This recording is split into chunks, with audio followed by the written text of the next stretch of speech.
Hi, my name is Shintia. I'm a researcher at the Semeru Research Institute, Jakarta. I'm glad that I can represent RISE Indonesia CRT to share some findings from our teacher story study. And this presentation will specifically look at the stories from Indonesian beginning teachers' first year of teaching. Just to give you some ideas on the structure of this presentation, I will start with some background, then I'll provide the context of teaching at Indonesian schools, and I will present the three most important findings from our first year of data collection. These are about how the new teachers manage their workload, the socialization process teachers had with school community, and their first months of teaching. I will finish with conclusion. So this study, we call it as teacher diary study, is actually part of a larger study in the topic of pre-service teacher education that we are working on. While the larger study is focusing on studying the influence of pre-service teacher education program towards teacher quality, in the teacher diary study we are focusing on investigating the challenges faced by these teachers during transition from teacher education to taking up employment at real school settings. And from the literature in this broad topic, we understand that when new teachers start their first teaching job, they face many challenges. New teachers often reported that what they face at schools are significantly different from what they have learned at the universities. And also, in many other fields, career is normally started from duties with minor responsibilities, and gradually the person is given more challenging works. But as a teacher, you will be given full pedagogical responsibility as soon as you enter schools with formal qualification. In some countries, the education system have established some programs to support new teachers facing this situation. More developed countries have created promising induction models for the new teachers. But as we all know, in developing countries, the situation is different. A study in Ghana context, for example, reported that there are no such induction programs to support their newly hired teachers. Also, a number of studies capturing new teachers' life journey have been conducted in a more developed country settings, but little is known on this topic in developing country context like in Indonesia.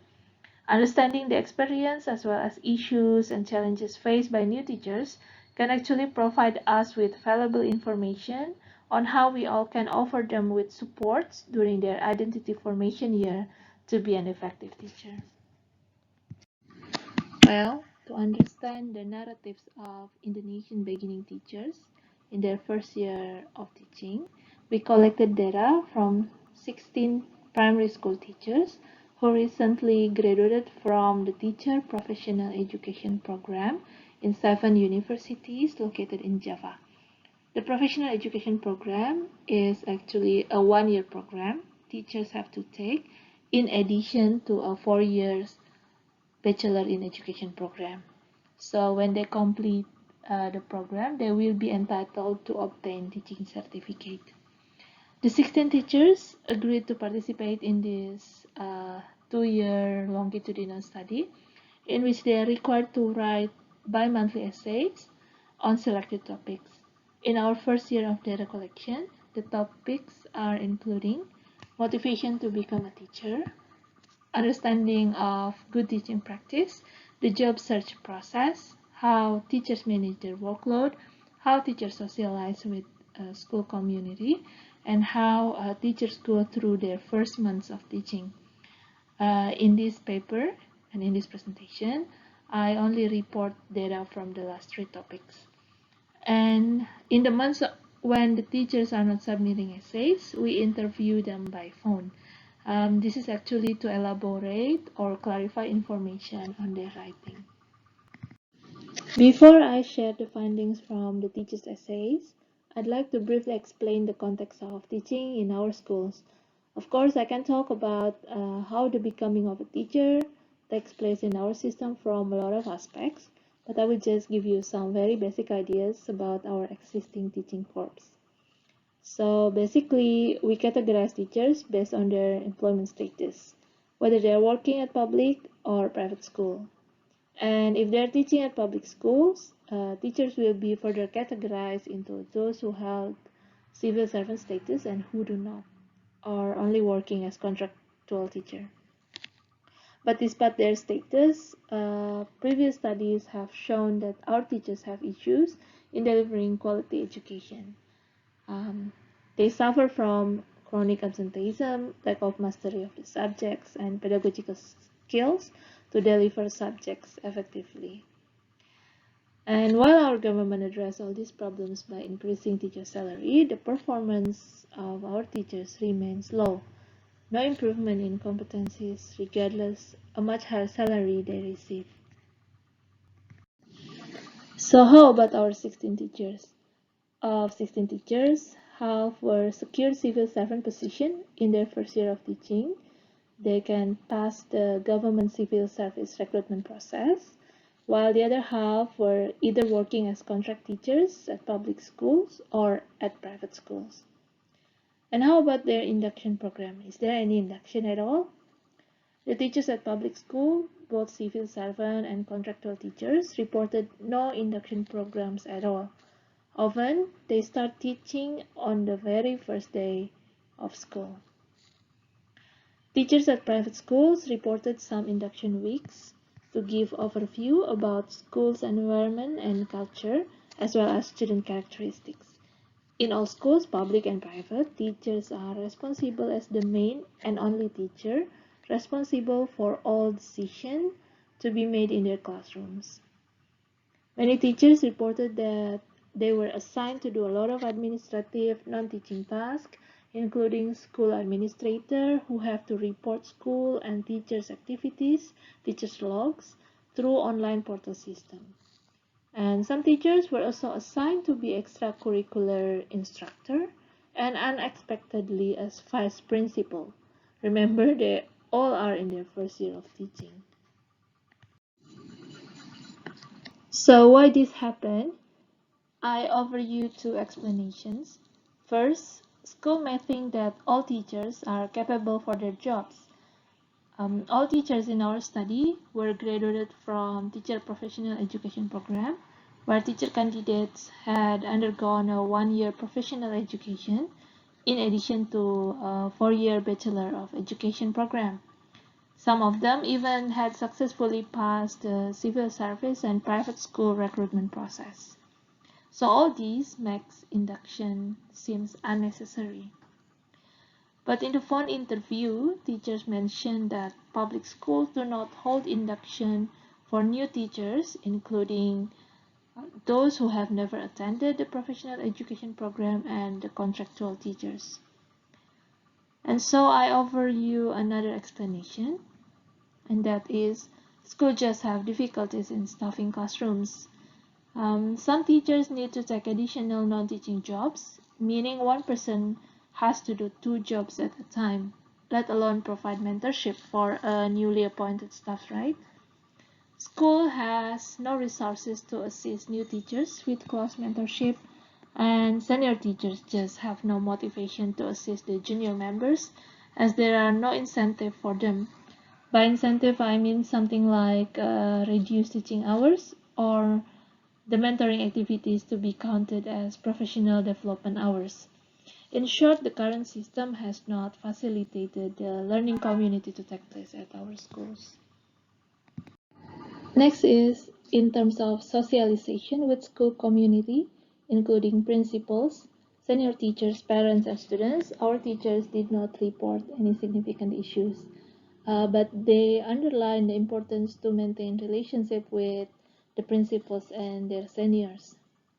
They see good relationship with school principals are beneficial for their future career or increase their chances of participating in the future professional development programs.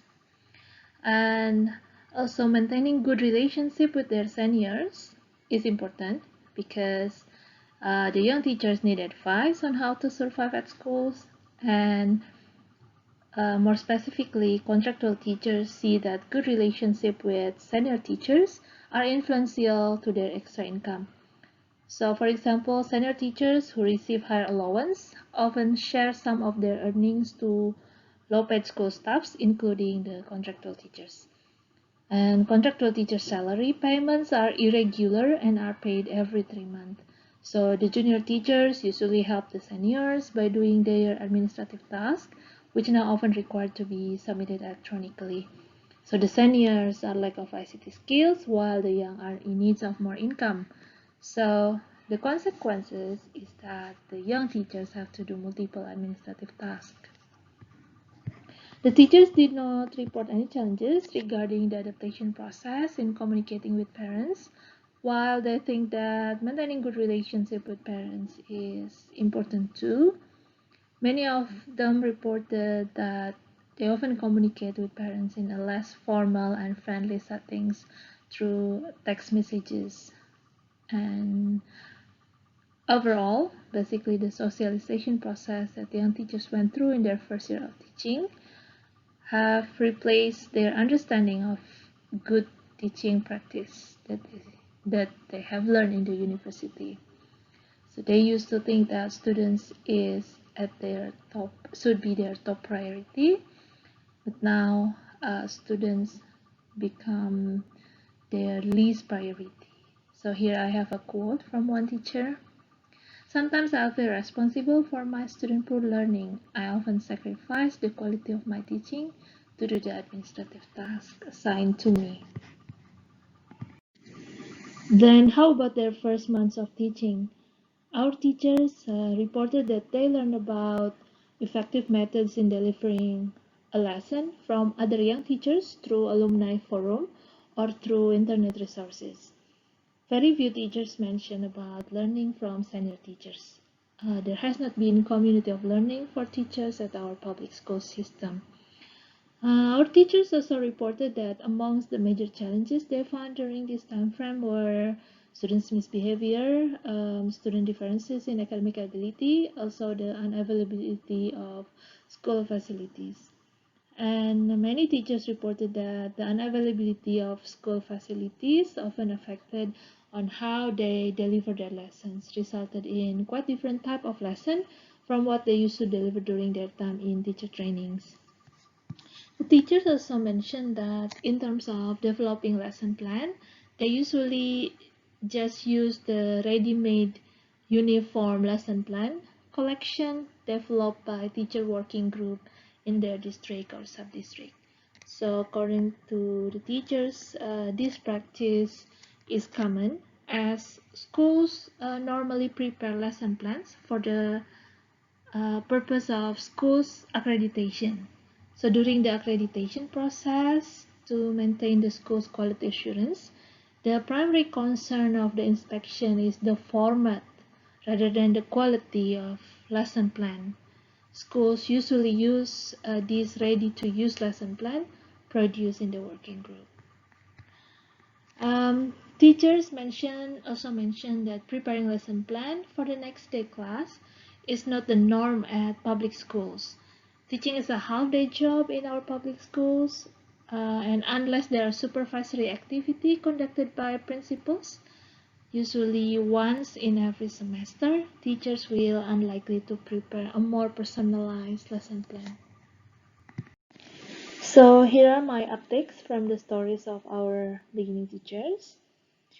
Our new teachers receive little support in their first year on the job, and during this supposedly induction process, while teachers are still learning and looking for what works and doesn't work for their students, schools assign them with various additional administrative non-teaching tasks. Schools have difficulties in staffing classrooms, so new teachers are expected to be able to operate themselves without further induction.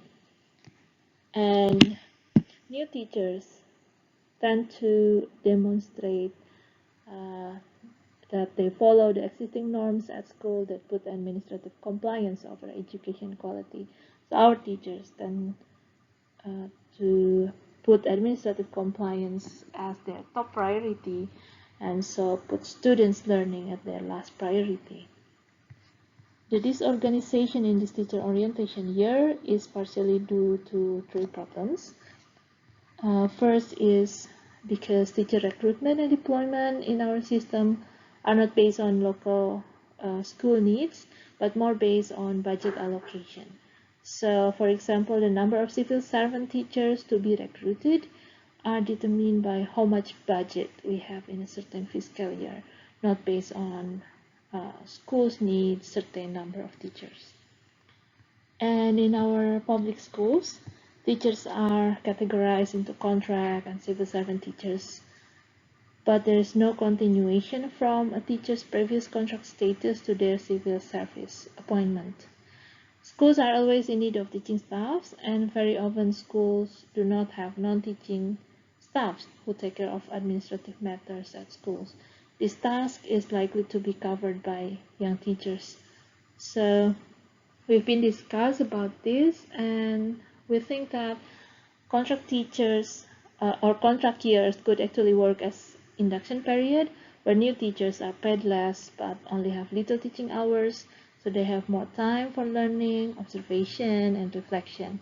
And these contract years then could also serve as a sorting mechanism before a teacher can take up civil servant status. And second, our school distributing the same workload to all teachers despite differences in their career stage. But new teachers, they are in need of learning, observing, and reflection time. They need the time on reflecting how to be an effective teacher. And during this time frame, they should not be bombarded with full teaching tasks and extra non-teaching tasks. And lastly, in our system, the experience-based incentives provided only for senior teachers let the senior teachers from practicing business as usual culture at schools.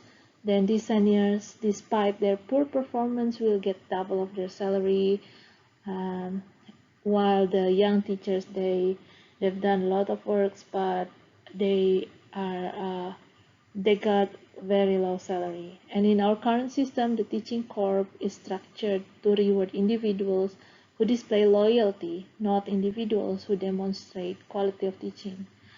So the norms and values that put administrative compliance over education quality are now transmitted into our new teaching generation. This is very concerning, of course. So that's all I can share with you, and thank you for listening.